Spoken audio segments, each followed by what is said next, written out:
At the beginning of this video, allow your body to soften gradually, like the surface of calm water on a night that carries no urgency, and let your breath fall into a slow rhythm, because the journey we are about to enter is not one you must fully understand, but one meant to be felt. As a gentle stream revealing the past in a way that resembles a drifting dream. In the distance, there is a story about something born not from life, but from destruction that burned in silence. And although this form has no heart and no breath, it carries a presence that is difficult to describe. A presence that continues to exist in the darkness of a cracked, cold concrete basement. Before we approach it, allow yourself to enter a state of stillness, like someone reading an old note without any clear intention, letting the mind float, without searching for absolute explanations. Behind the rigid history and dry scientific numbers lie spaces that hold something softer, something visible only when we slow our thoughts and let time pass without structure. You do not need to understand everything tonight, because some things are not meant to be fully comprehended.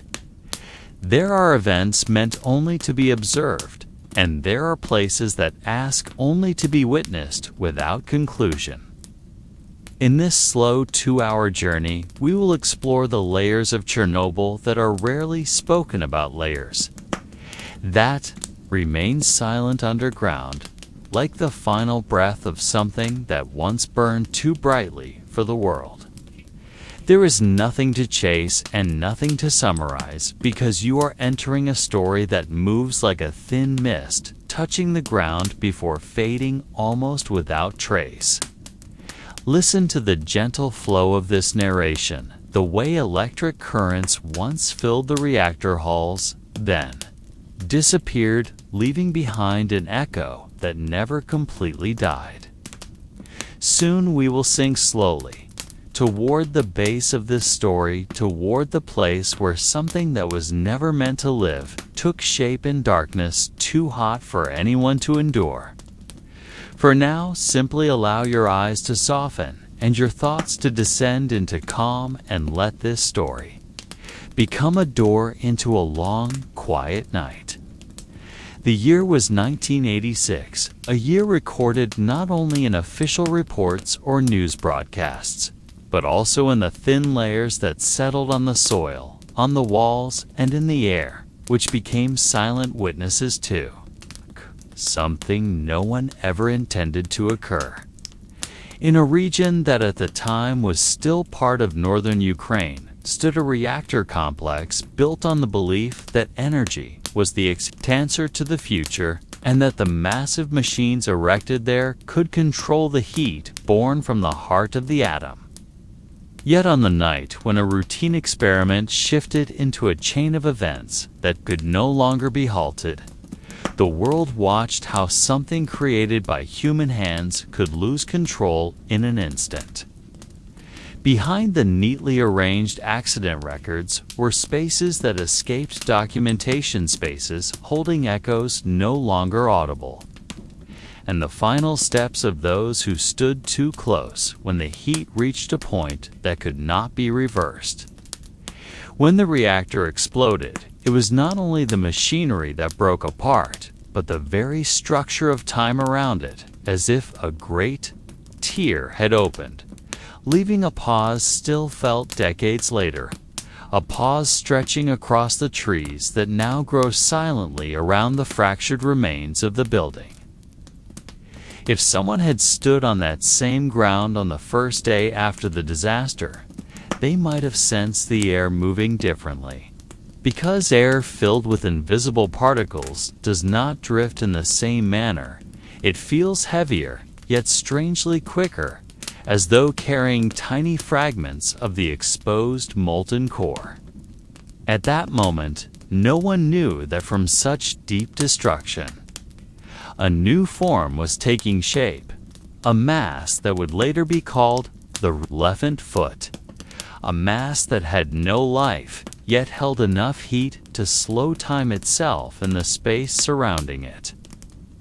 The year 1986 became an entry point to a kind of change that damaged more than structures and human bodies. It altered the way we understand silence, because after the event, there emerged a silence.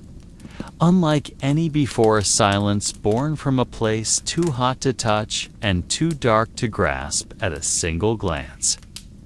In this journey, we return to that year not to look for answers, but to feel how time moves differently in a place that once burned too brightly for the world. When approaching the area around the plant in the days following the explosion, an observer, you would notice that the atmosphere no longer resembled an ordinary industrial zone, because every surface seemed to hold something that could not be fully explained with the naked eye. The roads once used by logistic vehicles became silent corridors that stretched onward, guiding anyone who walked through them to notice the smallest details, left behind after the night that altered history. Among the blackened debris lay fragments of metal, once part of the massive machinery, now resting wordlessly, like the remains of something that had once lived, but now served only as markers of the heat that had passed through the site. Early investigators arriving with limited equipment recorded that the soil around the reactor showed unusual patterns, as if the surface of the Earth had briefly melted and then solidified again in a very short time, leaving ridges resembling the flow of water, but formed by something far hotter than fire. They moved slowly because each step carried uncertainty not only about the fragile structure around them, but also about what lingered in the air they breathed.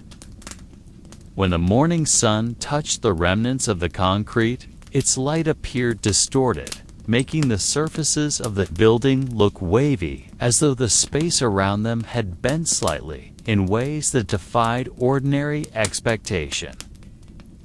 Many unofficial reports from that period mentioned an uncanny sensation felt near the basement levels of the reactor, a faint vibration that did not come from machinery, but from something settled deep within the broken structure.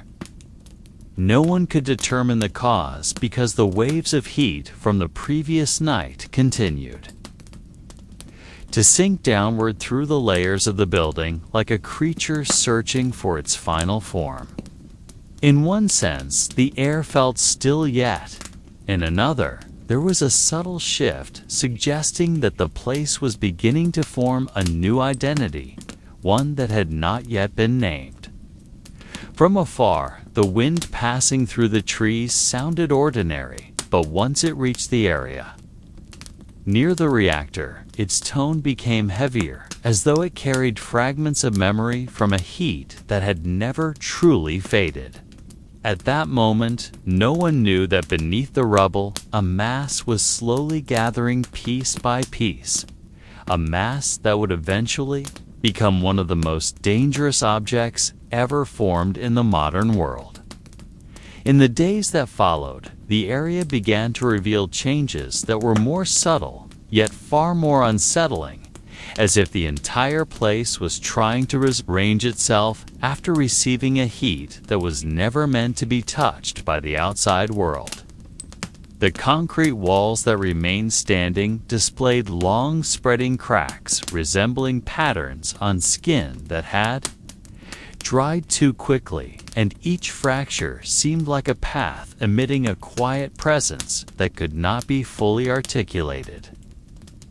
The personnel sent to assess the damage moved with measured steps, sensing that the floors beneath them might no longer hold the certainty expected from an ordinary building. Some reported that when they paused to listen, the silence felt not like an absence of sound, but like the presence of something unseen pressing gently against the air from several directions.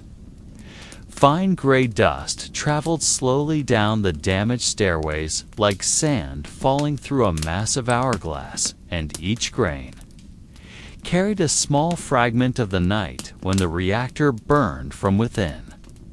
No wind was strong enough to lift those particles, yet they drifted, following their own currents, ignoring the usual behavior of air.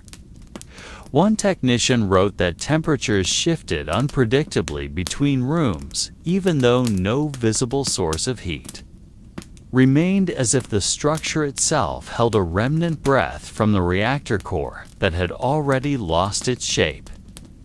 As they descended deeper toward the basement levels, they felt the temperature change again, not rising or falling, but shifting in a way that confused the skin, as though unstable layers of air were sliding past one another. There were no machines running, no electrical hums, yet a faint vibration lingered, giving the narrow passages the feeling of a place that was quietly breathing. Amid the destruction, observers sensed that the boundary between living and non-living things had blurred, because twisted metal lying across the floor felt almost like the presence of a dormant body. All of this happened before anyone realized that deep within the distorted lower chambers, behind walls that had begun to warp, a thick molten material was gathering, still in transit toward becoming the single mass later known as the elephant foot. There was no name for it in those early days, because all that could be sensed was a presence growing without sound, slowly reshaping every room it passed through without revealing its final form.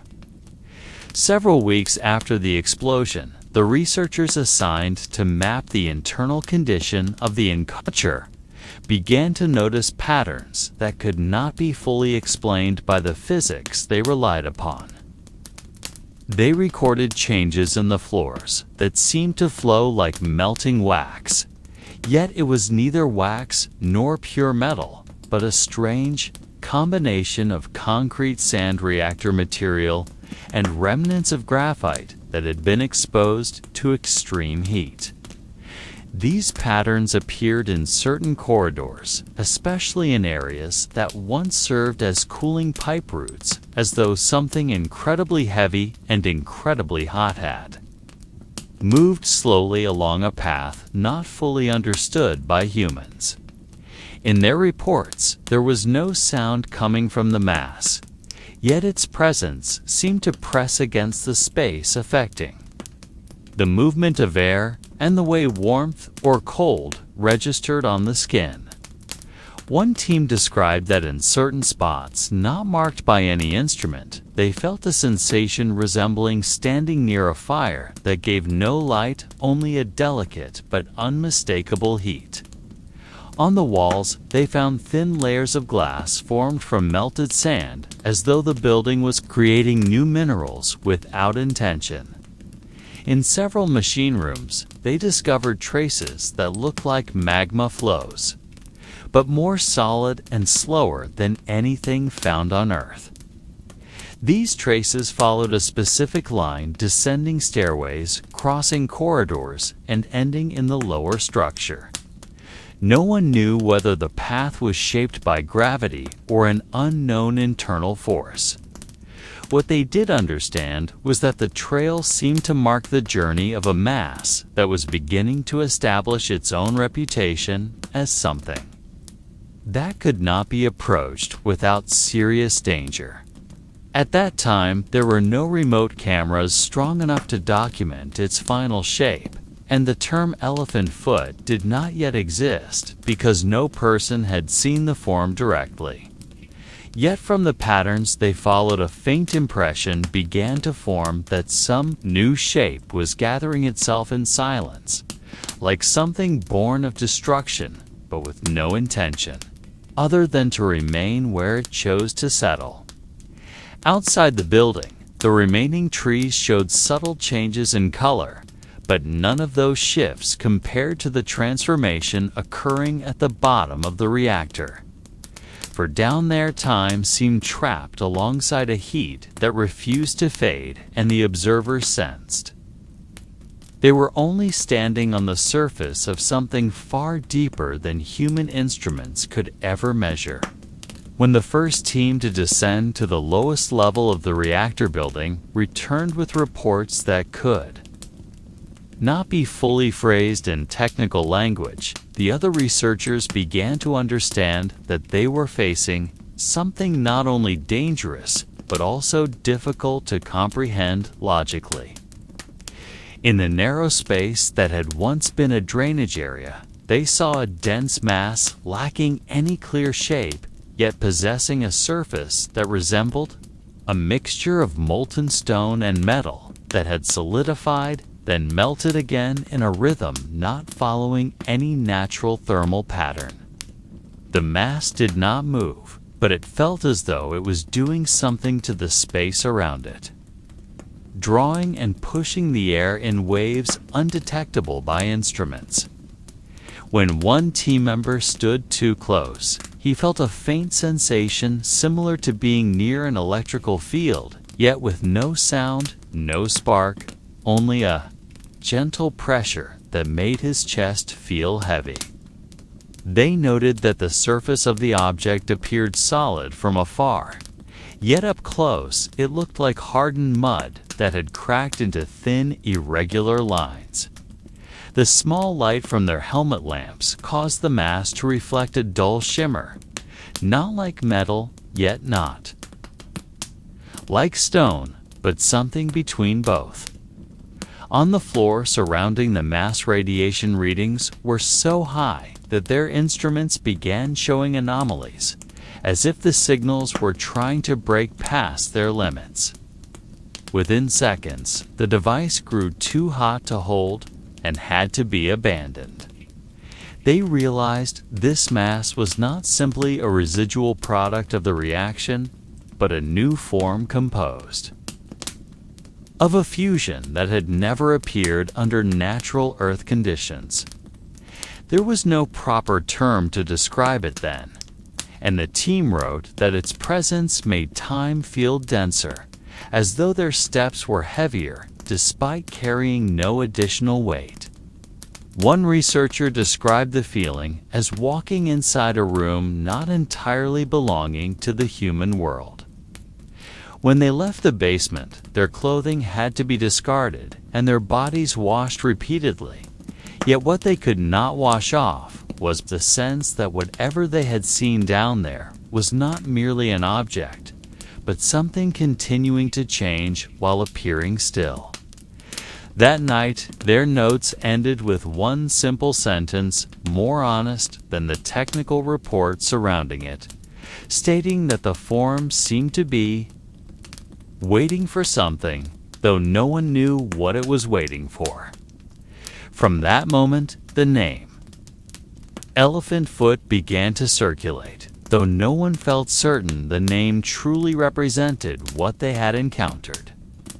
In the days following the discovery, the researchers began realizing that the mass did not simply sit in the basement, but also influenced how the space reflected sound and light, because whenever someone turned on a portable lamp nearby, the light dimmed gradually, as though part of its energy was being absorbed by the surface that was not entirely solid. They tried recording footsteps and conversation, yet the results showed that sound waves, which were normally sharp, now stretched into soft echoes, losing their edges as if the room itself softened every sound, making it seem distant even when the source was close. The technicians could not explain the phenomenon and referred to it as inconsistent distortion, but several researchers noticed that such distortion only occurred within a certain radius around the elephant foot and disappeared once they moved a few meters away. A similar effect happened with their perception of temperature, because although the instruments showed a stable reading, their bodies sensed a slow creeping warmth rising from the floor like a thin wave moving with no direction. When they touched the wall for balance, the concrete surface felt warmer than the surrounding air, as though the heat traveled through the structure rather than through the air. At that moment, they began understanding that the mass did not behave like a typical heat source, because there were no flames, no smoke, and no audible signs of active process, yet its presence continued altering the entire character of the space. There was a moment when one researcher stood in a corner for several minutes longer, and he felt as though a portion of time stretched and held him, making his next step feel delayed even though physically he moved in a normal rhythm. This experience was never written in official reports, but was mentioned informally as a strange impression difficult to define. They also noticed that the floor surrounding the mass displayed flow patterns resembling liquid that once spilled, then hardened into irregular lines, all pointing toward the center of the mass. These patterns suggested that the elephant foot had once moved or at least dripped slowly before solidifying. In its current position, though there was no physical evidence that the mass could relocate, the researchers could not dismiss the possibility that under the extreme conditions during the night of the explosion, the molten material sought the nearest downward path like any fluid obeying gravity. And amid all these observations, they continued to sense that the object was not merely a remnant of a disaster, but a kind of lifeless life form, a shape that remained still, yet seemed aware of anyone who approached. In another corridor, there is a room once called the temporary storage room, although no one is entirely certain what had ever been stored there before that night, turned the entire place into an unfinished riddle, and when someone stands at its threshold, there is a sensation that the air inside is heavier than the air outside, as if it contains fragments of time that were shattered and never healed. And in the stillness that hangs so thick a faint echo can be heard like a breath trapped behind cracked concrete walls, and people who once passed through that room often said that time there seemed to move more slowly, even though no clock could prove it, and perhaps it is merely an illusion. Or perhaps it is the lingering rhythm of the reactor that once pulsed like a giant burning heart, then suddenly froze in destruction, leaving behind a beat that can only be felt by those who remain there long enough. In one corner stands a metal table already leaning, and its color has transformed into something that can no longer be described, not merely rust, but matter altered by long exposure to heat and radiation, and anyone who sees it feels a strange urge to approach and withdraw at the same time, as if the object carries a story waiting to be revealed, yet also warning that the truth may be too heavy to comprehend. The dust covering its surface looks like the ash of something that once lived, although no life could possibly survive in such a room, and when a small flashlight beam touches the dust, a faint shimmer appears, making it seem to move even though no wind is present, and perhaps it is just a play of light. But for some people, it looks like lingering energy refusing to fade. On the right wall, there is a long line cutting across the concrete from top to bottom, as though something hot once crawled slowly and left its mark without a sound, and the researchers who examined it never found a definite explanation, even though they studied every pattern of discoloration and every tiny crack, and in the end they recorded it simply as a thermal phenomenon that could not be classified, a conclusion that appears scientific, yet was actually born from deep uncertainty. The room remains unchanged today, a silent witness that not everything that occurred on that night can be deciphered through logic, and that some parts of history choose to remain quiet while leaving their imprint on the places that hold them. In the deepest part of the underground hallway, there is a narrow staircase descending into a room that does not exist on the official building plans, as though the space was not created by human design, but by an event that arrived suddenly and forced the concrete to open itself, and when someone walks down that staircase, they will feel a shift in temperature, so subtle yet so distinct that it feels like stepping one layer deeper into a story older than the explosion that destroyed the reactor above, and each step creates a soft echo that does not seem to bounce from the walls, but from something farther away, like from a space that cannot be seen. On the left wall of the staircase, there is a dark stain that has never been identified because its color changes depending on the light striking it, sometimes appearing like watermarks, sometimes like soot, and sometimes like something seeping from within the concrete, as though the wall still remembers the violent heat that once flowed through it. The staircase itself is made of thick metal, yet each step carries a small curve, as if once pressed by weight that was not human, though no one knows what could have passed through, and the researchers who examined it wrote that the deformation might be the result of extreme heat transfer and structural vibration, though their notes always blended with a statement that there was not enough data to confirm anything.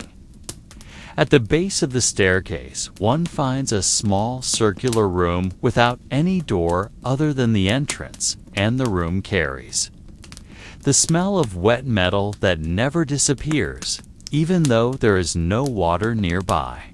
And the floor surface seems to reflect a faint glow, even though no light source exists besides the visitor's flashlight. In the center of the room, there is a shallow circular depression, no larger than the size of a hand, yet it possesses a strange quality that makes one feel that the room is the center of something much larger, as though the circle had once been a meeting point between tremendous heat and material trying to endure. Technicians who once attempted to measure its depth found their instruments giving shifting readings as if the floor continued to move even though it did not. And after several attempts, they stopped their measurements because they felt no scientific conclusion could be reached. On the walls of the room are faint patterns, like irregular scratches, but not appearing to be made by human hands. And the patterns do not lead anywhere, only circling the room like traces of something that moved slowly in silence and left marks without any clear intent. No one knows the purpose of this room, or whether it ever had one, but its existence adds another layer of questions about what truly occurred in the depths of this broken structure, and why some spaces appear shaped not by humans, but by events too large to fully understand. The circular room remains unchanged, quiet, dark, and offering no answers, yet still calling those who approach with a curiosity difficult to describe. Beyond the circular room lies another corridor, narrower and longer, as though built to guide someone toward something that was never meant to be discovered. And once a person steps inside, they will feel the air becoming denser, as if every part of the space stores remnants of heat that never fully faded after the day the reactor broke apart. The floor is covered in a thin layer of dust that does not shift even when a faint draft appears from an unclear direction. And the dust has a shade of gray unlike ordinary dust because its tiny particles reflect light in irregular patterns. Along the walls are vertical lines resembling marks from heavy equipment, even though there is no record of any machine ever passing through this corridor, and the lines stretch outward without clear direction, like a faint record of something that once moved through, yet left no solid trace. If someone shines a light on the ceiling, they may see a slightly rippling surface, as though the structure once endured immense pressure from above, and the material attempted to resist without completely succeeding, and the uneven texture casts long shadows that drift like water surface despite the fact that nothing is moving. The sound within this corridor behaves differently, as footsteps do not produce clear echoes, but echoes split into 2 or 3 layers, as if the sound takes alternate routes before returning. And this makes anyone walking there feel as though they are not entirely alone, even though no other life exists in the place. Farther inside, there is a slightly widened area, though not large enough to be called a room, and it is surrounded by walls darker than the rest of the corridor, as if the space once received heat more intense than what was recorded in official reports. At the center of the floor lies a thin, straight crack, yet it has a strange quality because its length seems to change depending on the person's viewing angle, although the line itself never moves, and the specialists who examined it could not determine whether it formed from structural stress or from interaction with materials not fully identified. In this area, time seems to move more slowly, not due to anything observable, but because the atmosphere makes anyone feel as if they have stepped into a point detached from the rhythm of the surrounding structure, and many describe the sensation as standing between 2 versions of the same place, one still alive in memory, and one already sealed within an untouchable past. In the end, this corridor remains one of the most perplexing parts of the building's depths, because no record explains its purpose, and few wish to explore it too far, since the space carries a quietness that is both calming and faintly shadowed by something that once passed through and left marks on the walls that can never be fully understood. From that narrow area, the path leads to a short staircase descending gently, like steps formed not from architectural planning, but from a sudden necessity during early construction, and each step has a different surface, one smoother, one rougher, as though the cooling of the material had never been uniform. As a person descends, they will feel a temperature shift difficult to explain because the air is cold, yet carries a faint warmth without a clear source, creating a strange mixture of comfort and alertness. At the bottom lies a wider square room, though the lines of its walls are not completely straight, as if the structure once experienced unusual tension and adjusted itself to an unpredictable pressure. The floor resembles a surface that dried too quickly, creating crack patterns like miniature maps that lead nowhere but retain their shapes year after year, even as the surroundings continue to change. On the right side stands an object resembling a metal panel, though it has long lost its function and now sits like something detached from everything around it. The metal has a color that cannot be defined because it shifts depending on angle and light intensity, as though it absorbs part of the room's darkness. Some observers noted that the panel's surface sometimes appears to move very subtly, like the slow breathing of something that should not have a living rhythm, yet no instrument can measure the motion. On the left side is a shallow recess, once perhaps used for storing tools or cables, but it now holds a layer of thick dust that never seems to accumulate despite never being disturbed, as if the dust has remained in the same amount since the first day. The room, though empty, carries a quality that makes one feel watched, not by a living presence, but as if the structure itself has memories of what once occurred, and those memories refuse to disappear.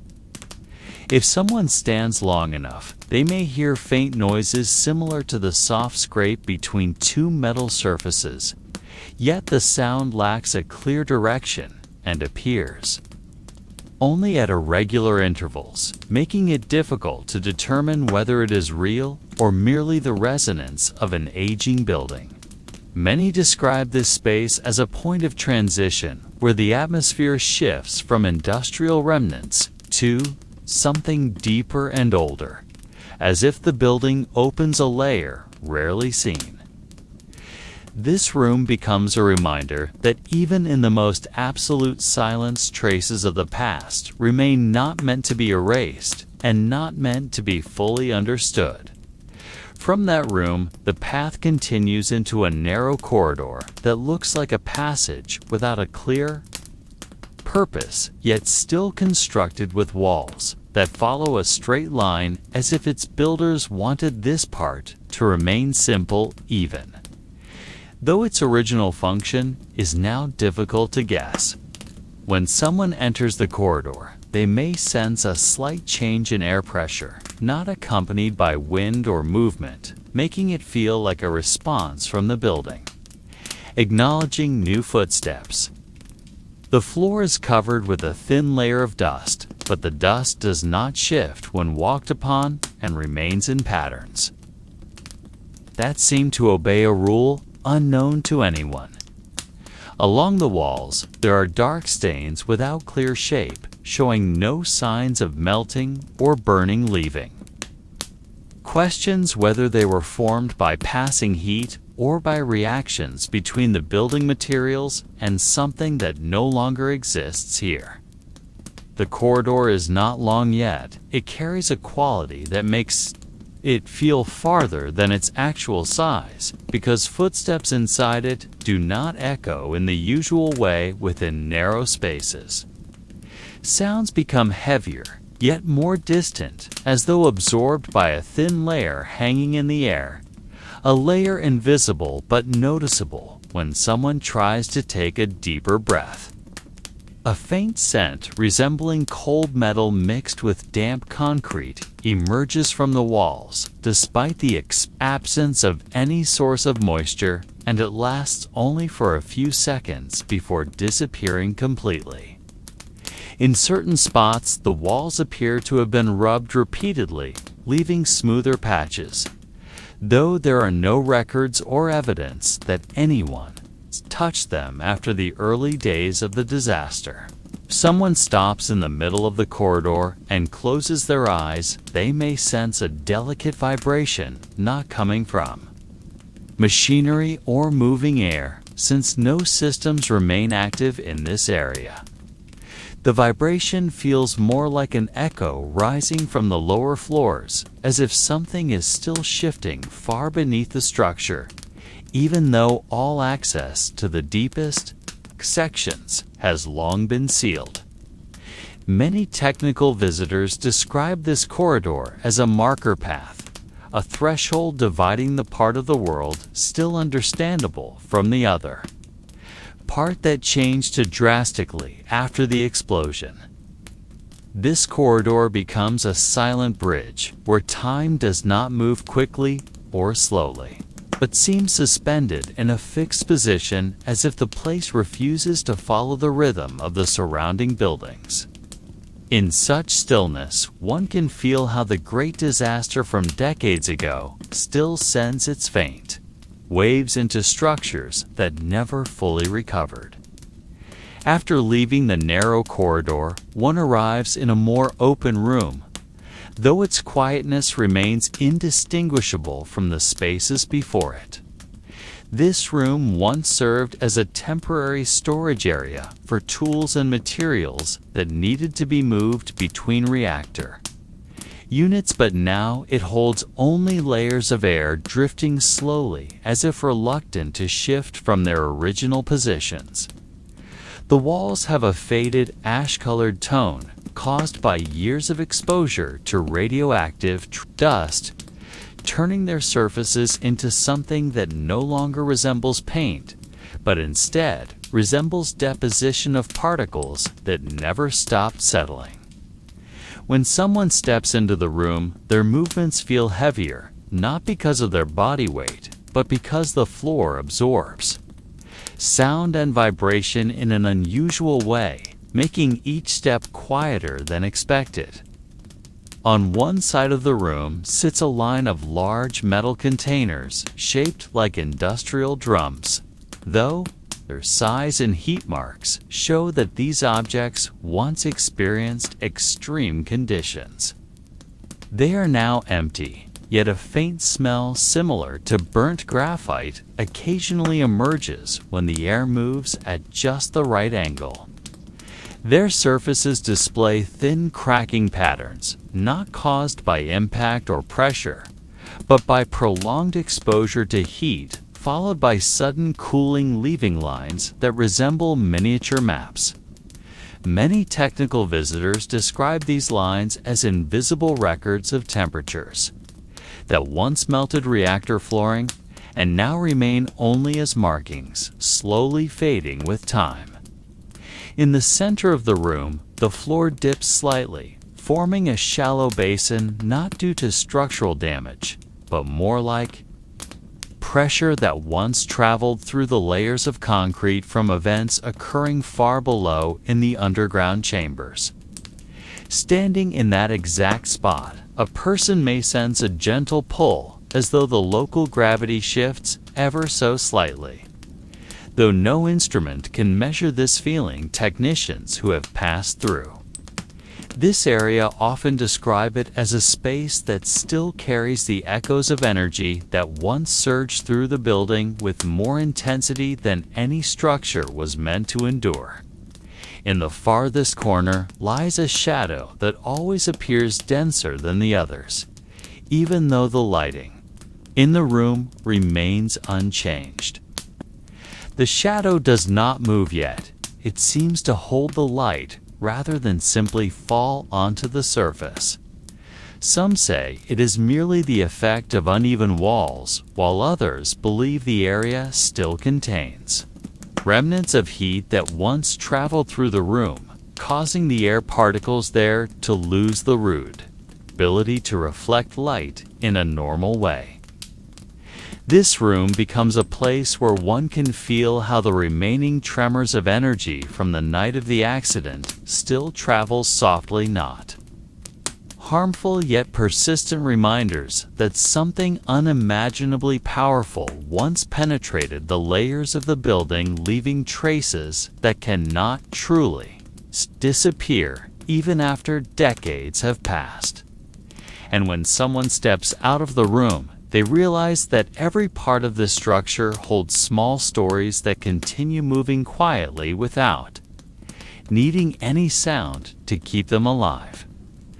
After leaving the storage room, one enters a wider corridor with a slightly higher ceiling, as if the original architects believed this area needed additional breathing space, even though it ultimately became nothing more than a passage connecting one point to another. The corridor appears cleaner than the previous rooms, yet its cleanliness is not the result of maintenance, but simply the lack of objects capable of holding dust. Its surfaces are flat and cold, like sheets of metal that lost their shine years ago and now reflect only faint shadows drifting alongside whoever walks through. A thin smell mixing damp concrete and aged metal appears and fades without a discernible pattern, as though the air in this corridor still carries traces of flows that once moved violently on the night of the explosion. Along the wall are small panels that were once part of the cable system linking temperature sensors to the control room. These panels now hang half open like mouths that once communicated but slowly lost their ability. The cables inside resemble dried veins that no longer carry any information. Upon closer inspection, one may notice a thin crystalline layer formed on parts of the metal, a sign that the radiation, which once surged with immense intensity, altered the surface properties of these objects. No one knows exactly how the crystallization occurred, but older technicians describe it as the result of a meeting between extreme heat and sudden cooling happening within seconds. The floor of the corridor shows faint patterns resembling flow marks, yet they did not come from water, but from material that once melted and solidified again before reaching this point. These patterns look like trails attempting to escape from the more affected areas, but losing momentum before touching the outer walls. The trails form smooth, curved lines whose directions cannot be explained by gravity or the building. S-structure, as though the substance chose its own path while still in a molten state. Observers often describe these traces as records of the fastest and briefest physical movement ever to occur within the complex. At the end of the corridor is a room without a door, only a dark opening resembling the mouth of a cave. From afar, the opening appears ordinary, but as someone approaches, the air from within feels slightly heavier, even though its temperature remains unchanged. The heaviness is not physical weight, but a sensation that emerges when entering an area that still holds remnants of energy that cannot be seen yet continues to shape how the body perceives space. This corridor becomes a bridge leading from parts of the building that still show signs of human presence toward an area, slowly losing its identity as a man-made structure. And when someone finally steps out of this corridor, they realize that each segment of the passage suggests that the building did not collapse in a single moment, but fractured slowly through layers of time left along its walls. After passing through the dark opening, one enters a room larger than it appeared from the corridor, as though it was intentionally built to contain something that could not be placed anywhere else in the structure. The light entering from a narrow gap in the ceiling is not enough to reveal the entire room, yet sufficient to show that the air here moves more slowly than in other areas. Fine dust drifts without clear direction, instead forming small circles that never fully complete themselves. The shifting patterns give the impression that this room still holds faint traces of the energy flow that once surged.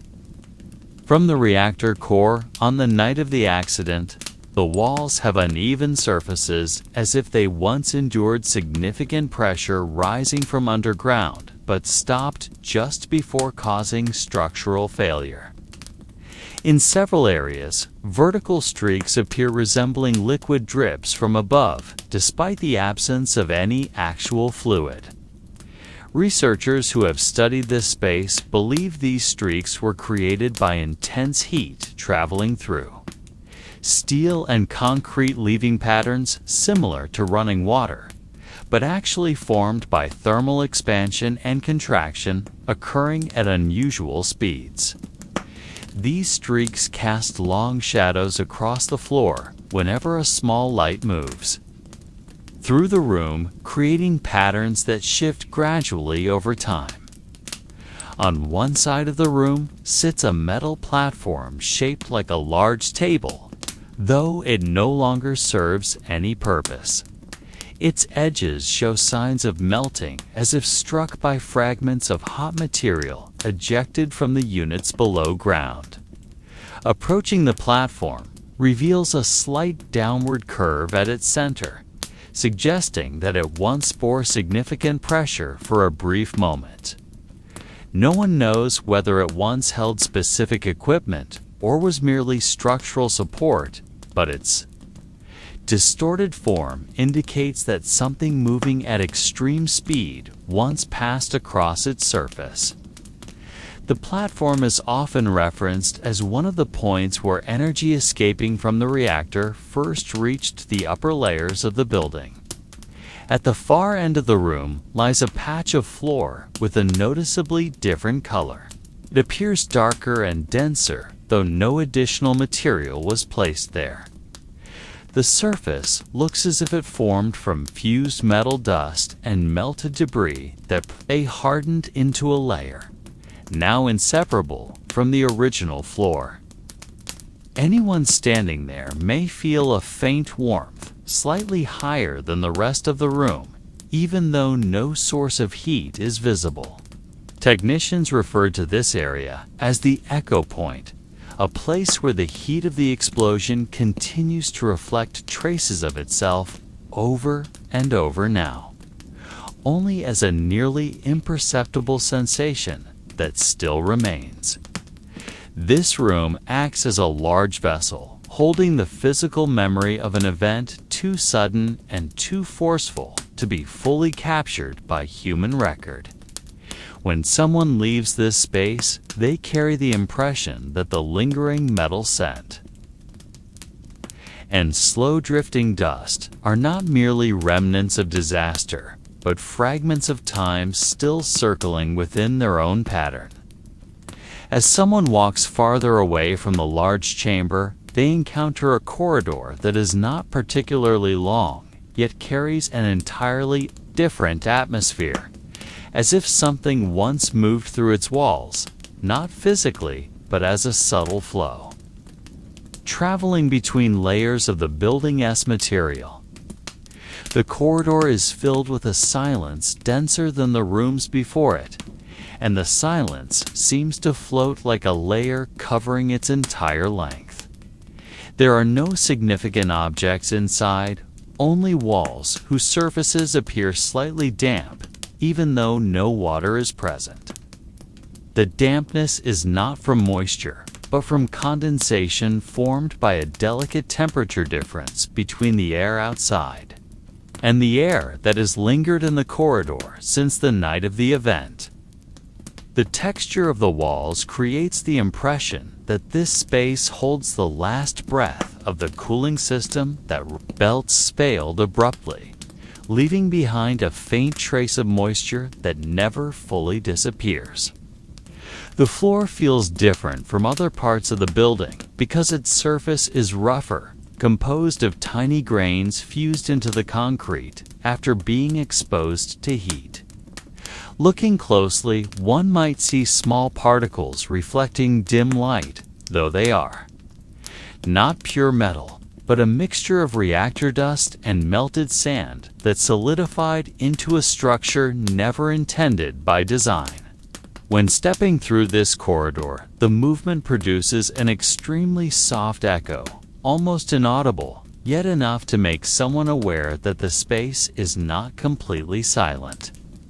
The echo resembles a mechanical memory of the machines that once operated near this area.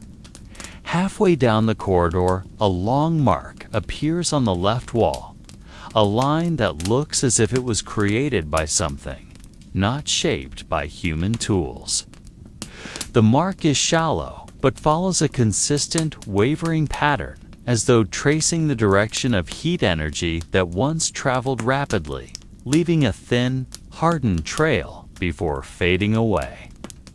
Technicians who examined it believe the mark was formed by extreme air pressure rushing from the reactor chamber into the corridor within seconds. No one can confirm this with certainty, but its shape suggests that something moved too quickly to be seen, yet strongly enough to leave a trace. At the end of the corridor stands a door that can no longer open, because its hinges melted and fused with the frame. The door appears to be holding something back, not due to lingering danger, but because the structure behind it has transformed into a part of the building that no longer has a penetrable shape. It serves as a physical boundary, marking the point where vision alone can no longer explain what occurred here. Standing before the door, one can sense that this corridor is not merely a passage, but a small timeline that connects the present. With the night when heat and pressure traveled from one space to another, leaving traces that remain invisible yet still felt. After passing the tightly sealed doorway, one enters a part of the structure that feels far more muted. Because the following area is no longer connected to the ventilation system that once operated during its early years. This room sits lower than the corridor before it, causing the air to feel heavier, as though it collects the remnants of movement that once drifted through the upper levels. Natural light barely reaches this chamber, leaving only a faint reflection that slips in through a small opening far on the opposite end. This reflection moves with an unpredictable rhythm, sometimes lengthening, sometimes shrinking, as if responding to the slow mechanical echoes still, lingering within the walls of a building no longer alive, yet not entirely silent. The floor is covered with fragments resembling shattered glass, though a closer inspection shows they are neither transparent nor smooth. Instead, they appear cloudy and coarse, like material formed from sand, dust, and heat that reached extremely high temperatures. These fragments are scattered evenly across the ground, as if they had fallen from a point no longer identifiable. When someone steps on them, there is no sound of cracking, because the material is so old and fragile that pressure simply breaks it into finer particles, which then drift through the air in subtle currents. Many technicians describe this chamber as a place holding faint traces of an emergency cooling process that failed completely, leaving hardened remnants in shapes that were never intended. On the right side of the room stands a row of metal shelves, now warped almost entirely from exposure to heat rising from the lower reactor levels. These shelves once held measuring instruments and technical equipment, but now only there. Frames remain bent into abstract lines, curving in the same direction. No recognizable object survives because most smaller metal components melted and fused with the shelves when heat from the reactor core traveled through the ventilation shafts and disabled pipes. Touching the shelves reveals a layered, flaky texture which easily peels away, a sign that the metal lost its structural strength on the night the building endured its longest hours. At the center of the room lies a large depression in the floor, shaped like a heavy mass once pressed upward from below. The depression is not symmetrical, and its contours defy conventional explanations. Researchers believe it was formed by a combination of rapidly rising heat and pressure that could not escape through official ventilation routes, forcing the floor to receive the force from underneath. There is no definitive evidence, yet its shape suggests that something once moved slowly within the depths of the building, halting beneath this point before dissipating. Many who stand near its edge describe a faint sensation like tiny vibrations, indistinguishable from the pulse of air. This space does not provide answers, but offers an atmosphere that helps one understand that this part of the structure endured changes unlike typical structural damage.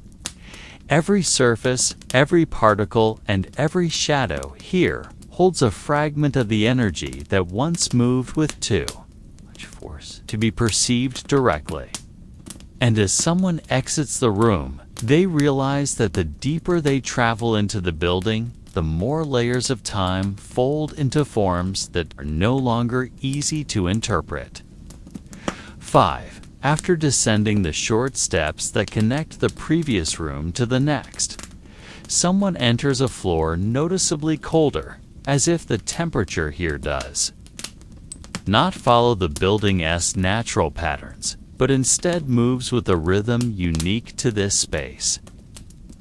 No sound is present except for an extremely faint echo that appears at irregular intervals, seeming to bounce from something that has long since stopped functioning. The ceiling is lower than in the previous rooms, so each step gives the impression that the structure is subtly descending alongside anyone passing through. A thin metallic scent settles in the air, not strong enough to disturb, yet persistent like residue that has never fully dissipated since the night the facility's systems last operated normally. On the left side stands a row of wall panels that once contained basic control modules.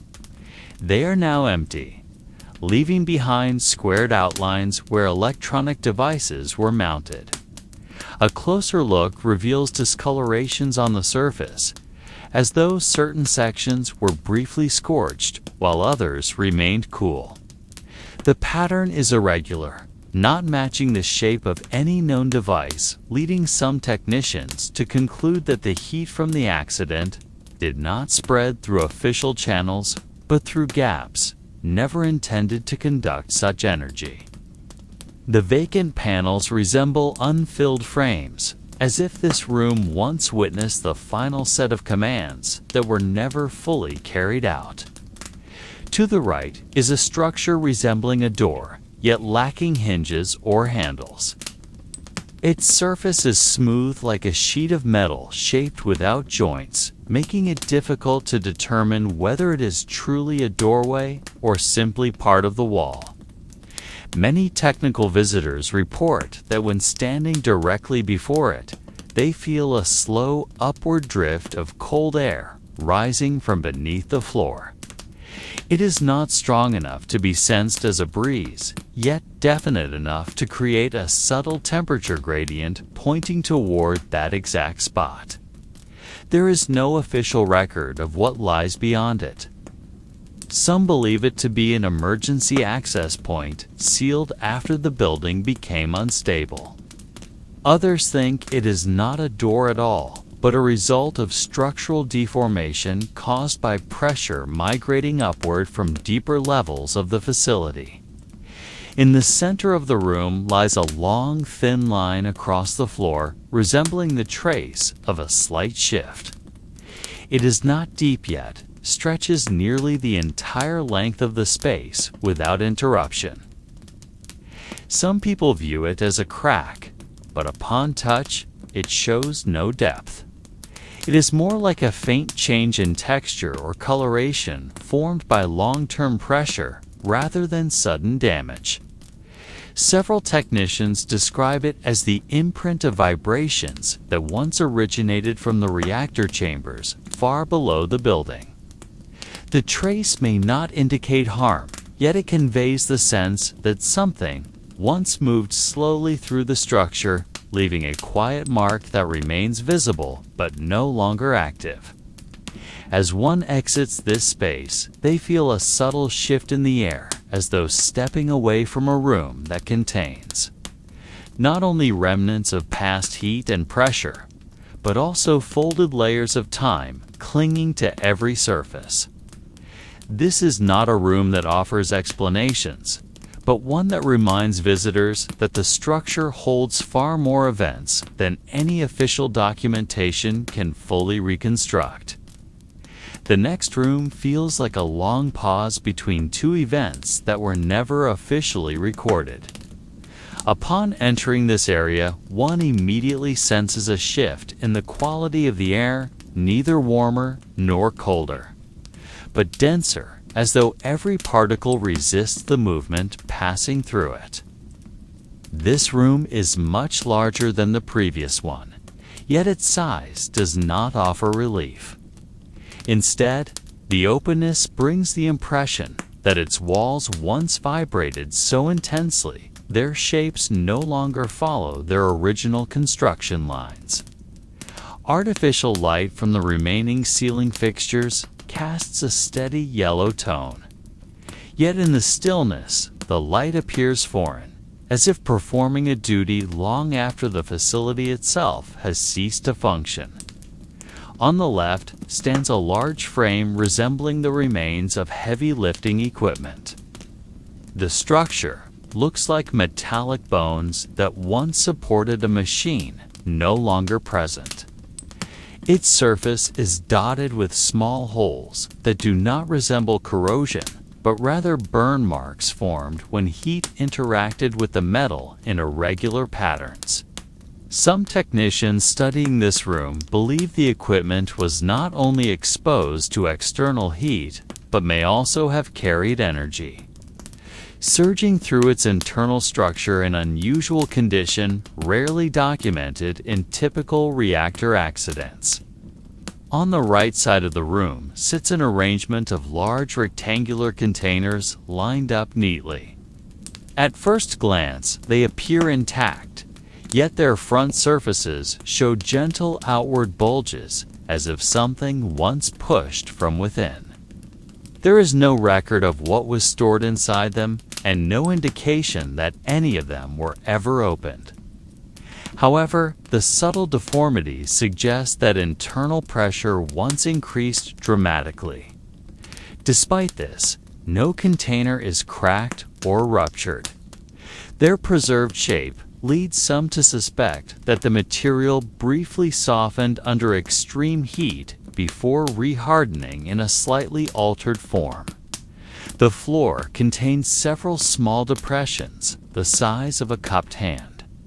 These shallow dimples are not scorched nor structurally damaged, but possess a slightly darker tone. Their pattern is random, forming no particular trail.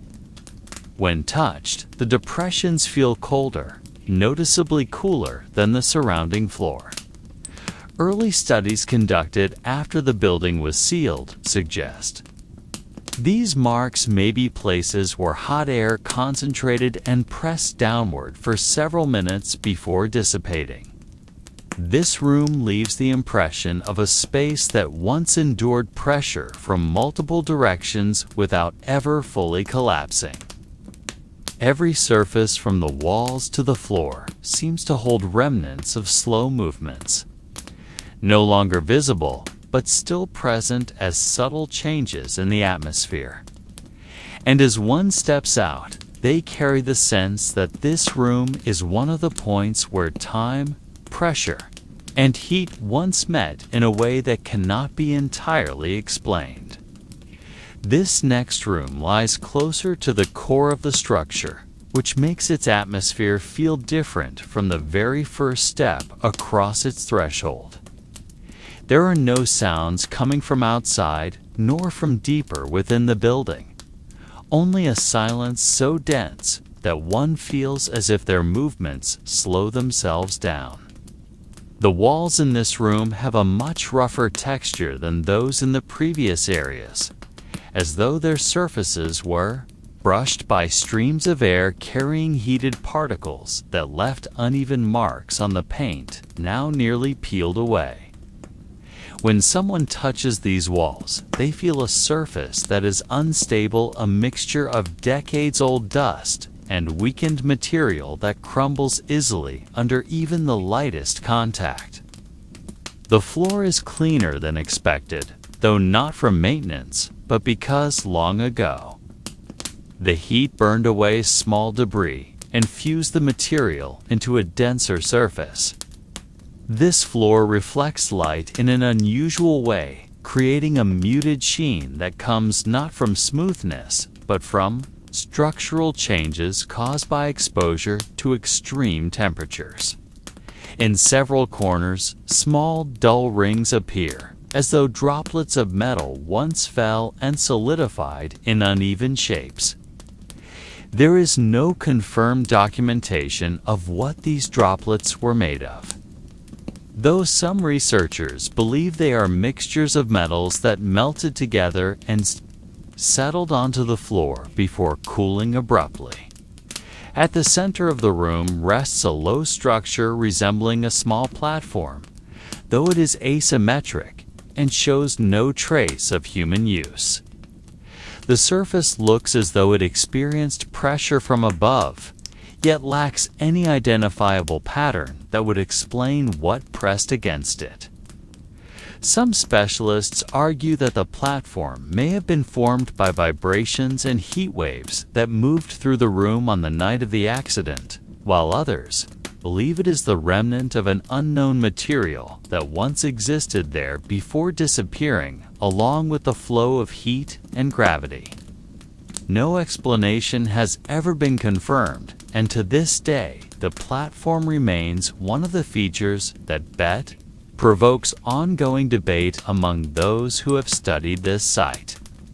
At the far end of the room lies a long, thin slit, almost invisible unless one stands directly in front of it. This slit is not an ordinary crack because its line is too smooth and too straight, suggesting it is not spontaneous damage yet. No. Recorded plans indicate that it was part of the building's original design. The air emerging from it feels drier, though not warmer, giving the impression that the slit leads to a deeper, more isolated chamber. There is no detectable breeze, yet there is a faint sense that the air inside moves slowly, as if breathing without sound.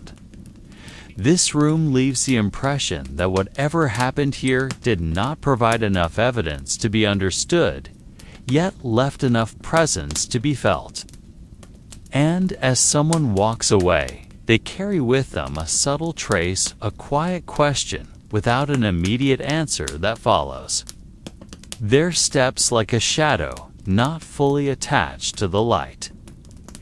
Now we step a little deeper into the corridor, once walked by workers who never had the chance to record what they saw because their time here was always too brief and always dictated by the invisible limits of radiation that allowed no compromise. In this space, the walls release a soft echo as if holding the breath of a past era, and every small sound stretches into a wandering vibration without direction. If one stands long enough, they may sense a faint pulse traveling through the floor like a breath not born from any living creature, but from the heat that has lingered for decades inside concrete and metal, forced to hold more than anyone ever imagined they could bear. Some old notes mention that the temperature here once shifted suddenly, even though no machines were running and no reactor burned, and the researchers could only guess the cause before writing it down as an anomaly that did not require lengthy explanation. In one corner lies a faint shape pressed against the floor like a shadow stain that cannot be washed away, and many believe it is merely residue from melted rock, although its form does not resemble stone, and neither does it resemble anything made by human hands. A dry mineral scent fills the air like the trace left by a heated rain striking hardened ground, making the room feel like a place that endured a storm invisible to human eyes. When someone steps slowly, they may feel as though the room breathes on its own for the temperature.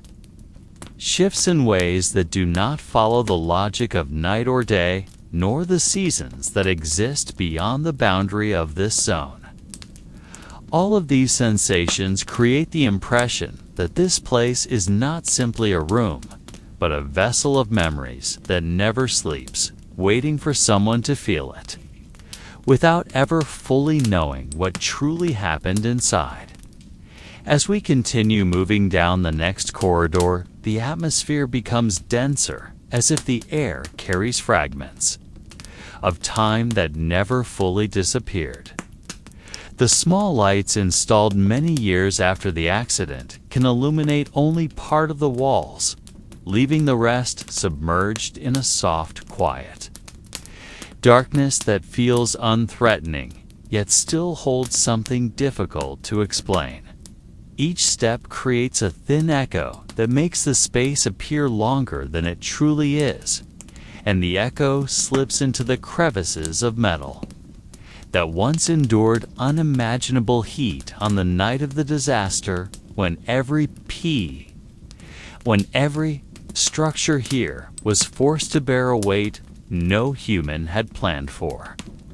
Some research notes mention that several underground areas around the reactor contain spots where temperatures remain stable, even as surface weather shifts unpredictably. Researchers never fully understood why, and thus recorded these occurrences merely as traces of residual reactions no longer active, yet still influencing their small surrounding environment. On the floor lie patterns formed from a mixture of concrete dust, scorched minerals, and fragments aged through decades. The patterns appear random, but when observed long enough, they give the impression of marks left by something that once moved slowly across the surface, though no one can truly confirm such a thing. The air here carries an uncanny stillness, as though the room is quietly observing those who pass rather than the other way around. Some workers who once entered this area recalled the sensation of being watched not by any creature or presence, but by the space itself, which holds the heat memories that once tore through the normal silence.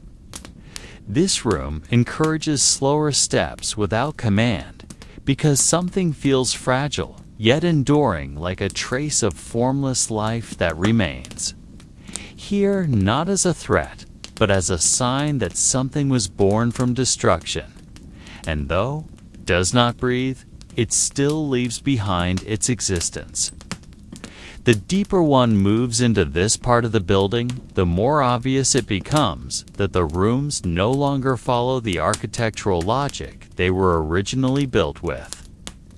Structures once designed for stability now resemble planes that subtly shifted to accommodate the extreme pressure they endured, leaving the walls and ceiling forming angles that are neither fully upright nor entirely level. The color of the surfaces has faded into a dull mixture of silvery gray and dark brown, like layers brushed by waves of heat traveling without a clear direction. If someone pauses long enough, they may catch a faint sound, not machinery, not water, but a soft internal shifting of old material still adjusting to its altered shape decades after the incident. Along one side of the corridor lies a narrow strip that appears to be the remnant of something that once flowed and then hardened before cracking into elongated patterns. Experts believe these traces formed when subterranean temperatures reached unmeasurable levels, causing certain structural materials to lose their properties and melt into a liquid mass before cooling again in an uneven shape. Nothing remains of the original substance, only patterns resembling stacked and spiraled lines, as though slowly carved by something with no physical form. This corridor gives the impression that time here does not move as it does on the surface. It feels slower, heavier, as if every second carries residue from energy still lingering in place. The air begins to hold a faint metallic mineral scent, not sharp or overwhelming, but similar to objects long sealed inside an enclosed space. This scent does not fade even after modern ventilation was installed, as though its source lies deeper within the structure beyond anything technology can reach. To some, the smell is simply the nature of old facilities. But to those who once worked in reactor environments, it signals a deeper layer of history that cannot be removed. As one steps farther, the air gradually turns colder. Not the manufactured coldness of air systems, but the natural chill of an enormous empty space. A cold that suggests the next corridor will lead into an area darker and quieter, where the remnants of past events linger not just in the material, but in the atmosphere, breathing with its own rhythm. The deeper one moves into this section, the atmosphere grows even quieter than the previous rooms, as though the surrounding air absorbs every sound that tries to form. Footsteps become noticeably softer, not because the floor is cushioned, but because the material beneath them has lost its sharp echo after being exposed to extreme heat that weakened its structure. The floor appears like a mixture of concrete that once melted and then solidified in an unstable state, creating uneven wave-like textures. Each curve and line seems like a trace of motion that never fully resolved, as if the energy that shaped it still attempts to finish its form, even though a long time has passed. Looking closely, one may notice a thin layer of glossy black material that catches light from certain angles, suggesting minerals within it once endured immense pressure before freezing into a state that can no longer change. On the left side of the corridor stands a wall section darker than the surrounding areas, as if its surface absorbs light instead of reflecting it. The dark coloration is not from paint or soot, but from chemical reactions formed when certain particles interacted with heat radiation and long stretches of time. Early investigators noted that this particular wall possesses a unique property not found in other parts of the structure, which is the ability to emit a faint residual warmth despite the cool ambient temperature. This warmth is not the kind felt immediately, but one held deep within the material, like a physical memory of an event too powerful to fade.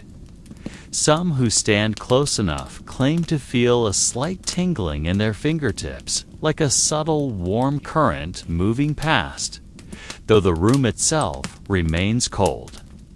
On the right side lies a collection of objects difficult to identify in shape or origin.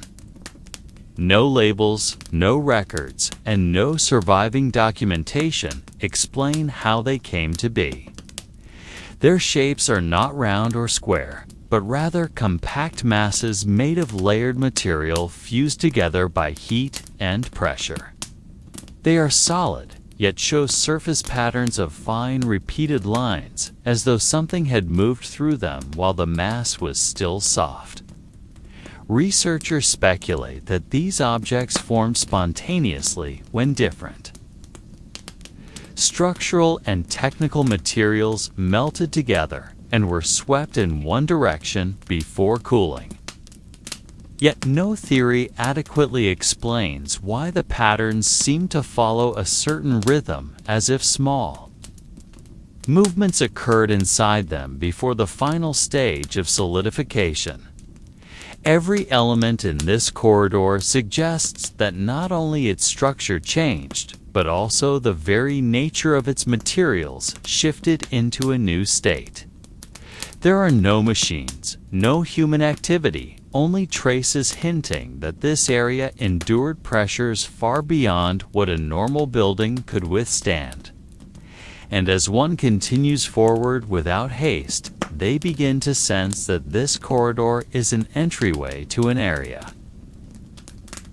holding more questions than answers, a place not merely part of the building, but a chamber, preserving the history of energies that were never fully understood. After leaving the corridor, one enters a broader area that paradoxically feels more enclosed than any previous room. The air here does not move at all, as if trapped between layers of walls that have lost the ability to breathe. The room is roughly oval, with walls curving upward toward the ceiling, creating the impression of being inside a natural cavern rather than a man-made chamber. Yet the materials, concrete, metal framing, and protective layers that have peeled away make clear that this place was once a functional part of the structure, altered so drastically that its original shape can no longer be recognized. Across the walls lie curved lines resembling massive seams that once held something in place. These lines are not symmetrical, but follow a particular direction, like a slow flow rising from the floor toward the ceiling before stopping abruptly. Technicians who surveyed the area once described them as heat-breathing marks, a term used because the lines looked like faint recordings of waves of heat repeatedly striking the walls from a single direction. No one knows the source of those waves, but their arrangement suggests that something beneath this room once forced its energy upward with a rhythm not entirely random. The floor is darker than in other sections of the facility.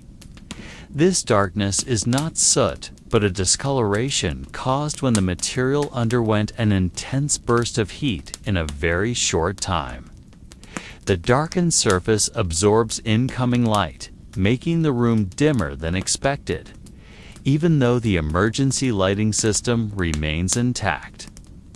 When someone walks across the floor, their steps feel slightly slowed, as if the surface possesses a subtle tackiness, not sticky like glue, but like a material that once melted and then froze too quickly, leaving behind an uneven texture.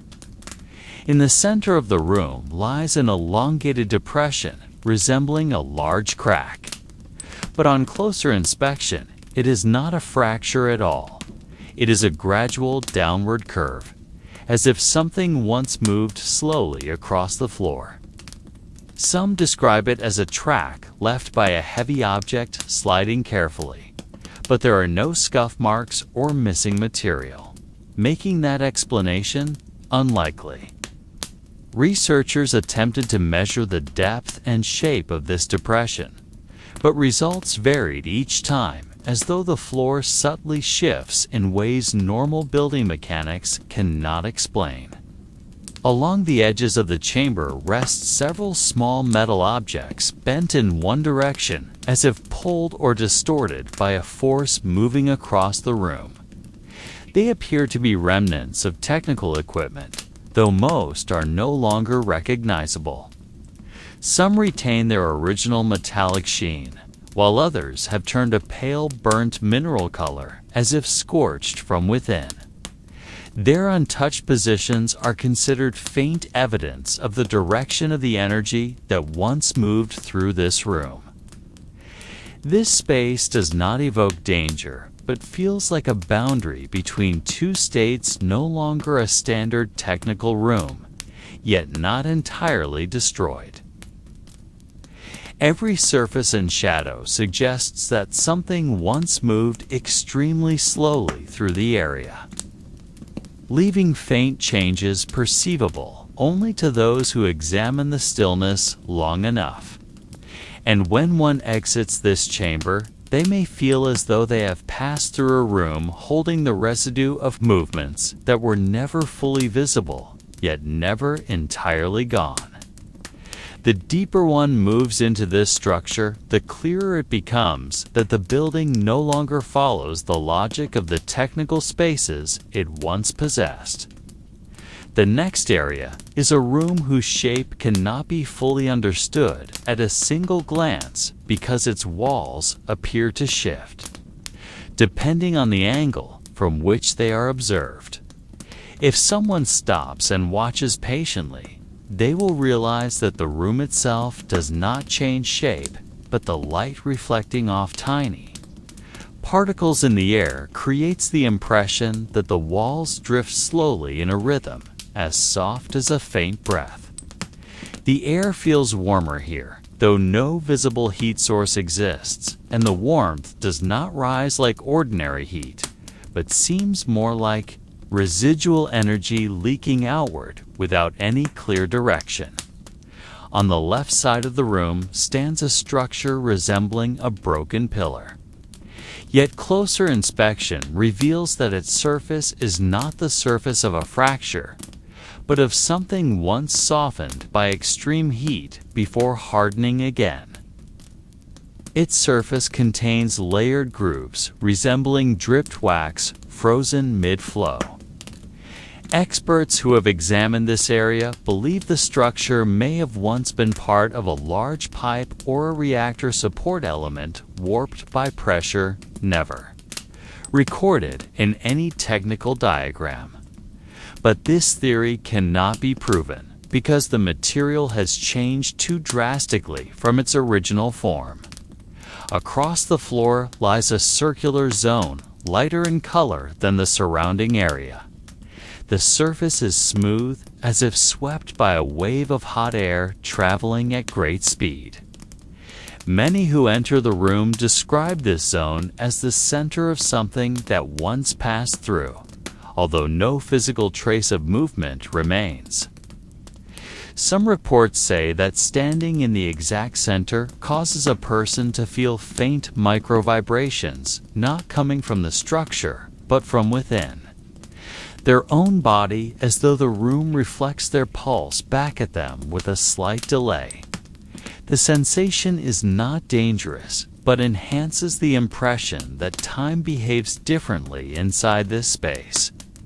On the right side, small elongated metal fragments resembling needles are scattered without clear pattern. Looking closely, one can see a fine gradient of color along their length, shifting from silver to dark at the tips. This gradient looks like a visual record of sudden temperature change that once swept through the room.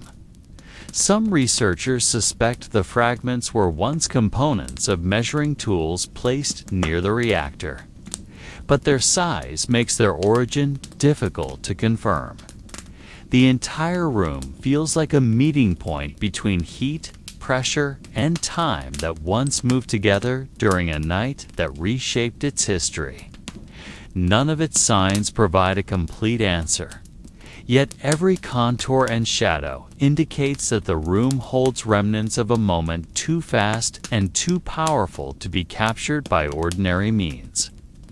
When someone steps out, they carry the sense that the room is not only silent, but waiting, as if holding on to traces that have not fully faded. In the narrowing space deep inside this old facility, the air grows quieter, as if the cracked concrete walls are holding their own breath, and the researchers who once walked through this area often describe the atmosphere as moving at the bottom of time, where every second seems not to advance, and every step feels heavy, yet gentle, as though the floor understands the weight of their thoughts. The dim lights cast slow, shifting shadows along the corridor, and some of them appear to follow from a distance, even though no one has ever claimed to see anything clearly. They describe it only as a faint impression, a form without a complete shape, yet still leaving a trace in the mind. In one corner, there is a narrow gap, releasing a warm breeze. Strange, considering the temperature of the whole room remains cold and stable. Technicians who recorded temperature changes near this spot often wrote numbers that refused patterns, sometimes rising suddenly, then falling without reason, as if something behind the gap was breathing slowly, rhythmic, but not bound by time like ordinary living organisms. Several old reports also mention a very low sound, like a distant thud, deep underground, almost inaudible, but enough to make someone feel a gentle pressure on their chest, not painful, merely asking for attention. When someone stands too long in this place, there is a faint sensation as if the floor holds a slow pulse. Perhaps just an illusion born of exhaustion, or perhaps a vibration so subtle no instrument ever recorded it. No one truly knows its source, and the scientists left only notes without conclusions, as if the mystery itself is a part of this place that must not be disturbed. Yet everyone who has passed this corridor always leaves with the feeling that they were observed by something, Without eyes, something unmoving yet aware of their presence, like a hot stone that still remembers the fire that once shaped it. This place is like a heart without flesh, beating in ways that cannot be explained. A quiet chamber guarding secrets that were never meant to be uncovered. Deeper than the points previously documented by the technicians lies a small room that was never part of the original construction plans, at least according to the official records that remain. This room has no clear door, only a wide opening on the wall that seems shaped by pressure from within, as if something pushed outward long ago, yet stopped before fully breaking through. When someone steps inside, the atmosphere changes in a way that defies simple explanation. Not because of temperature or light, but because the silence feels denser than in any other chamber. The air seems unwilling to move, and each step produces an echo that is too soft, as if sound refuses to reflect clearly. The scientists labeled this place a passive anomaly, a term with no precise meaning, but often used when they wished to avoid writing conclusions that sounded like speculation. In one corner, there is a surface resembling the hardened flow of metal that once melted, its texture similar to distorted glass. Its color is a deep gray, yet reflects light in an unusual manner. Not like ordinary metal, but more like a material that has not yet found a category among known substances. Some observers reported a faint sensation of movement beneath that surface, even though the form is entirely solid. They described it as the impression of something flowing very slowly inside the material, a movement invisible to the eye, yet affecting anyone who stares too long. Radiation instruments show numbers that remain high but stable, offering no sudden threat, yet never providing comfort. For this reason, the room is rarely visited, except by those updating records or checking equipment. Some senior researchers wrote that the room might have formed due to extreme thermal pressure after the event. An explanation that sounds safe, though they privately added that the patterns on the surface do not match typical heat damage. No one expresses more than that, for some mysteries in this facility are better left as questions. This small room stands as a silent witness, holding something never fully revealed in any document, as if keeping a breath that has never been released since the day it was formed.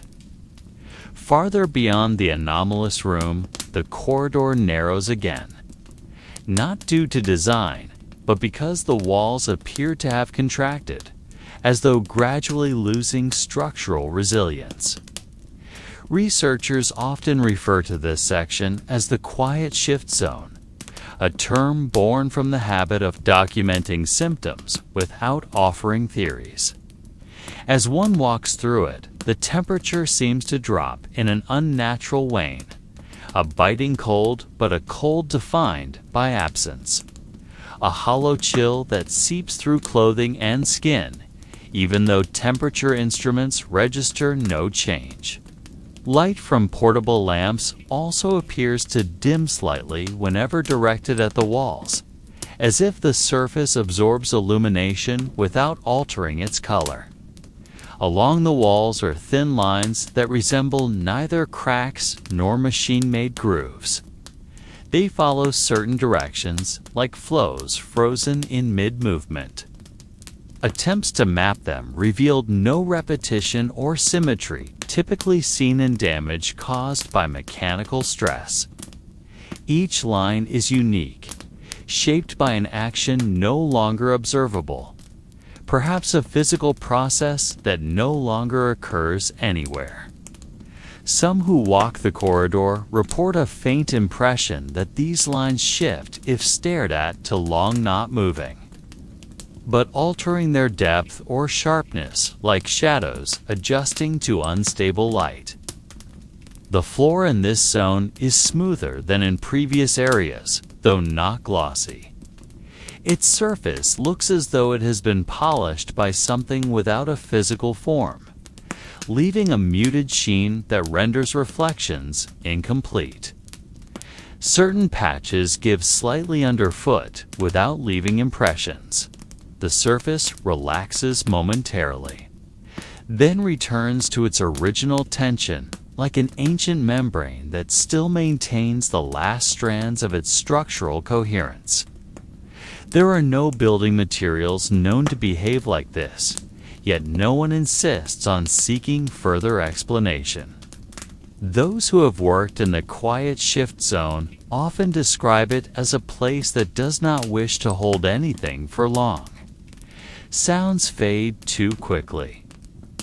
Tools set on the floor feel as though they shift subtly, even though inspection shows they have not moved at all. Many technicians dismiss the experience as fatigue or poor lighting, yet their descriptions remain consistent. The corridor feels as though the structure is holding its breath, waiting for something that has not occurred or something that ended long ago. At the end of the corridor, the air changes again, becoming slightly drier, as though one is stepping out of a space that refuses to retain its own history. It is here that many visitors realize the building does not merely preserve layers of time. It allows them to drift, to inhabit places no one ever intended. After following the long corridor that stretched without any change in form, one eventually arrives at a chamber that seems to be where various technical routes once converged, connecting the core machinery of the building. The room is nearly circular, with walls that curve unevenly, as though shaped by pressures that did not follow architectural intention.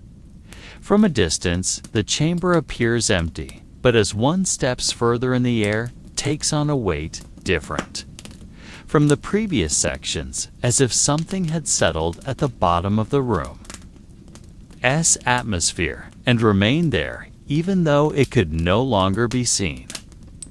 There are no tools left, no metal panels or instrument boards still fixed to their places, only plain surfaces reflecting faint patterns of light.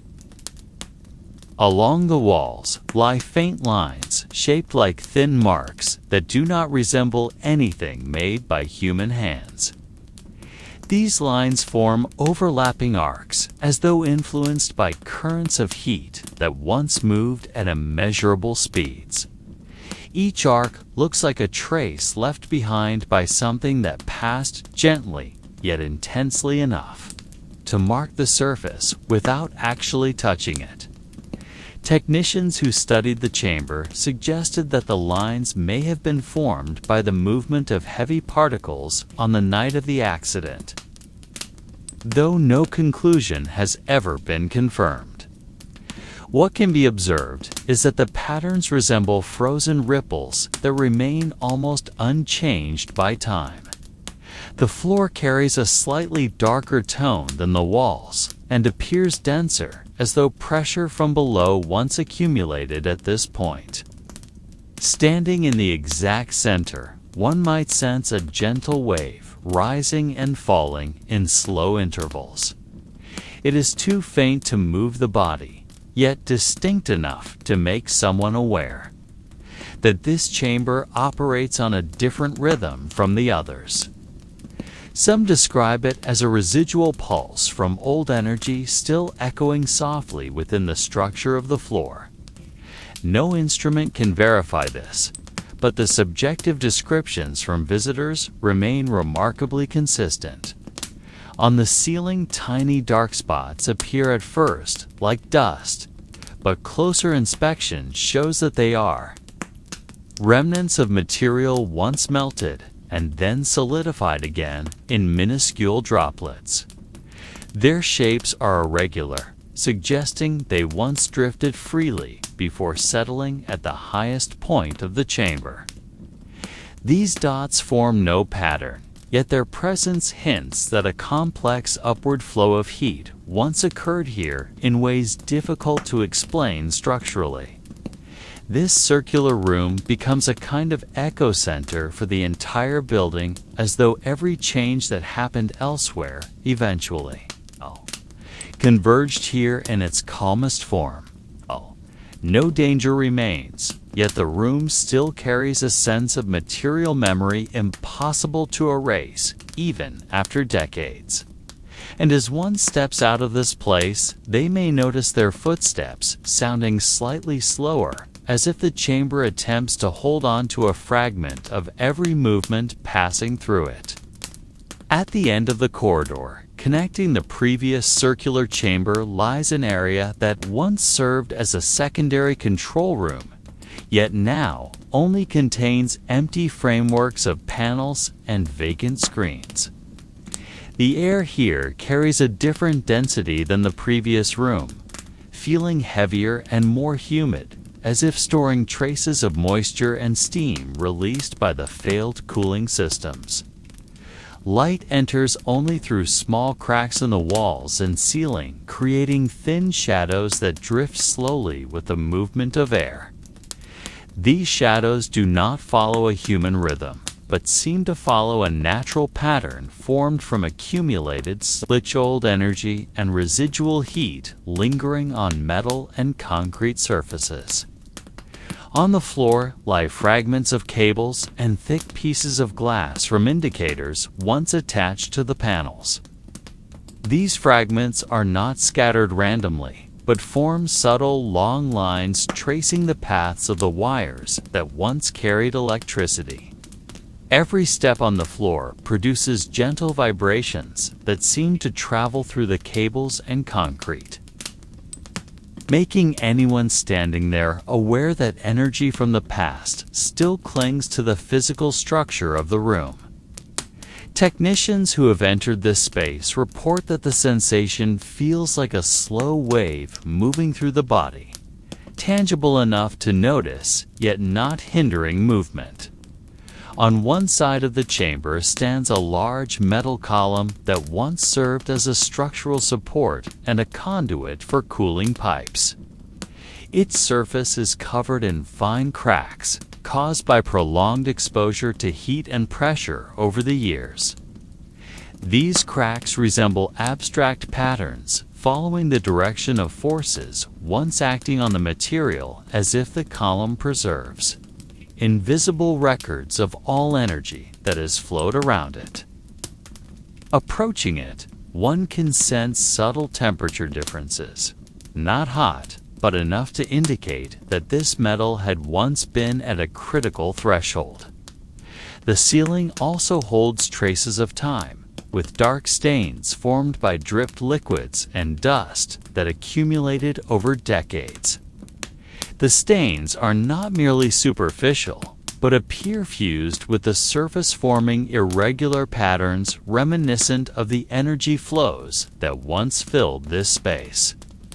Looking upward, one can almost trace the paths of past events, although the forms are abstract and difficult to interpret. This room, though empty and silent, offers a strong impression of past energy traces. Every step, every shadow, every crack in the metal and stain on the ceiling creates the sense that something immense once moved here, leaving marks that cannot be fully erased. And as someone exits this room, they feel the weight of the remaining silence.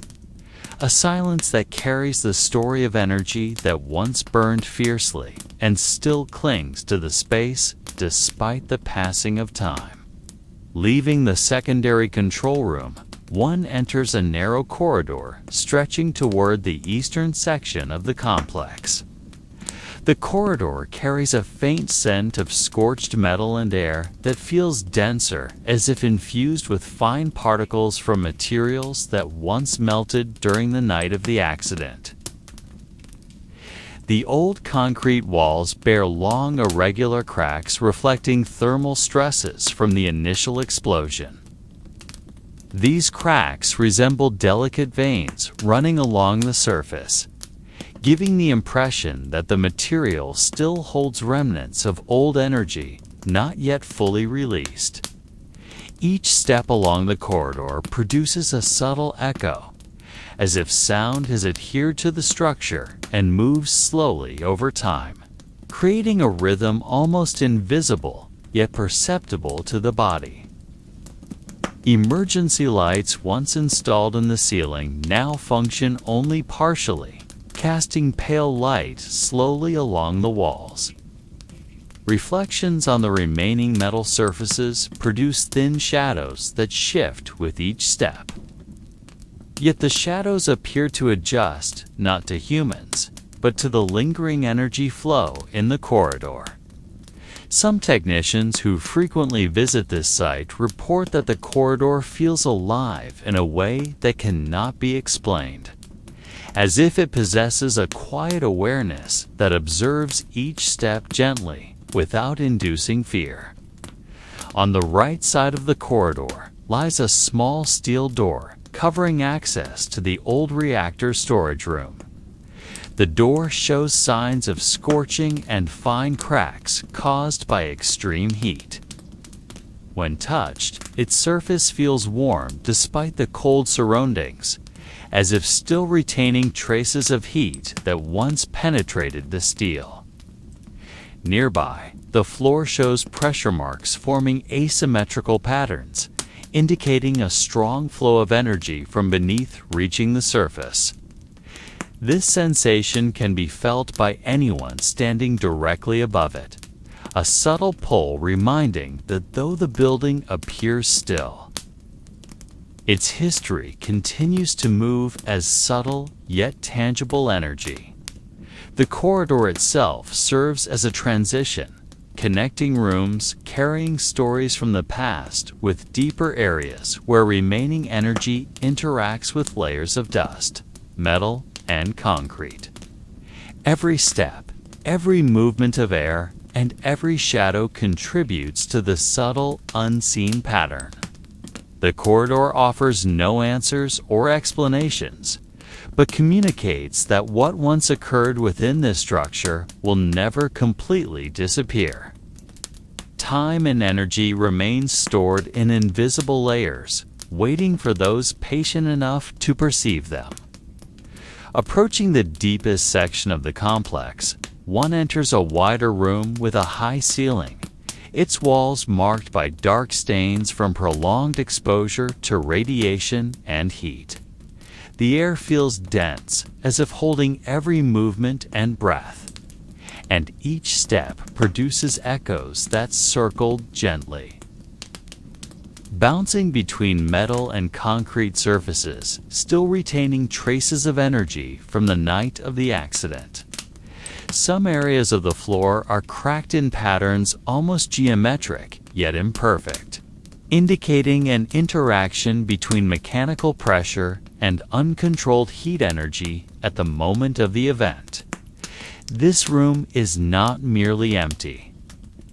It is full of unseen presence, energy moving slowly yet persistently, leaving a faint warmth along the skin for anyone within it. In one corner lie remnants of equipment, most of which have melted and fused into unrecognizable shapes, resembling sculptures formed by extreme heat. The remaining metal surfaces are coarse and layered, showing traces of both heat and sudden cooling. Patterns that seem to narrate the history of the night the reactor went out of control. Light entering through a small gap in the ceiling casts thin shadows that move slowly with the gentle draft, adding to the sensation that the room possesses its own rhythm, independent of human pace or normal light cycles. A person's step in this room often induces subtle changes in the air, like waves passing through fine particles, invisible yet perceptible on the skin. Shadows of the remaining equipment and concrete columns seem to adjust gently to human movement. Not to frighten, but to demonstrate the delicate relationship between residual energy and new presence. There is no sound other than the echo of footsteps and the whisper of air brushing against the walls, creating an atmosphere both calming and aware of the lingering past. This space, with all its deformations, cracks, and shadows, becomes a center where one can sense layers of residual energy, time held in place, and the room still interacting with each movement, sound, and even thought of those present. Every corner appears to hold its own story, yet the story is never spoken. It can only be perceived through calm awareness and sensitivity to the finest details. When one leaves this room, they carry back the feeling that the building stores not only physical history, but also energy and time moving slowly. A rhythm that persists even when humans have departed. At the end of the complex, just before reaching the final corridor leading to the main exit, there is a room that feels quieter and heavier than the sections before it. The air here is dense, as if holding all the echoes of energy that have moved through the building since the night of the accident. Cracked floor surfaces reflect faint light from small gaps in the ceiling, creating patterns that shift slowly with the gentle drafts. Every step taken feels restrained, not by gravity, but by layers of air that seem to demand full awareness from anyone walking across it. This room holds a different kind of silence, not the absence of sound, but the presence of time suspended, energy unseen yet perceptible. In the corners, shadows of remaining concrete and metal structures appear denser, holding light like subtle volumes restrained by the air. The walls, once white and clean, are now gray with dark stains showing traces of heat and radiation exposure. No instrument or record can measure these subtle changes. The only option is to stand still and feel it, recognizing that the room still interacts with anyone inside, aligning movement, breath, and presence to a rhythm slower than the world outside. In the center lie remnants of equipment, much of which has transformed into solid masses. Metal and plastic fused into abstract forms. Nothing moves in any visible way, yet the energy that once flowed here is sensed in subtle traces, as if time is still held among particles drifting slowly through the air. Shadows created by these remnants appear to dance gently with the light and the observer's perspective, not to frighten, but to show a rhythm that persists, unchanged even after humans have departed. Standing in the middle of this space, one feels that the building has become a silent yet living organism, preserving history and energy moving slowly, requiring full sensitivity to perceive. Every corner holds fragments of time, layers of experience, energy, and stillness that continue to interact. Those who leave carry the sense that they have entered an environment that is not merely a physical structure, but a space that breathes subtly, connecting past and present, creating a rhythm that is calming yet reminds that something immensely powerful once existed here, leaving its mark forever. In the end, after exploring every corridor and room left in the complex, one arrives at the final door that leads back to the outside world. The air here feels lighter than in the deepest parts, yet still carries traces of the energy that once surged so powerfully throughout the building. Light from the outside touches the cracked floor, faded walls, and remnants of equipment transformed into abstract masses, highlighting subtle patterns formed through prolonged interaction between humans and invisible forces. This final room does not reveal answers, does not provide explanations of what happened, but rather evokes a gentle, melancholic feeling, allowing the mystery to linger in the observer's awareness. Each step toward the exit brings the realization that this place is not merely an old building or radioactive ruins. It is a frozen layer of time. A space holding echoes from the night when energy was unleashed so wildly that it altered physical forms and human perception of silence. Here, one understands that what is called destruction is only the surface of something deeper.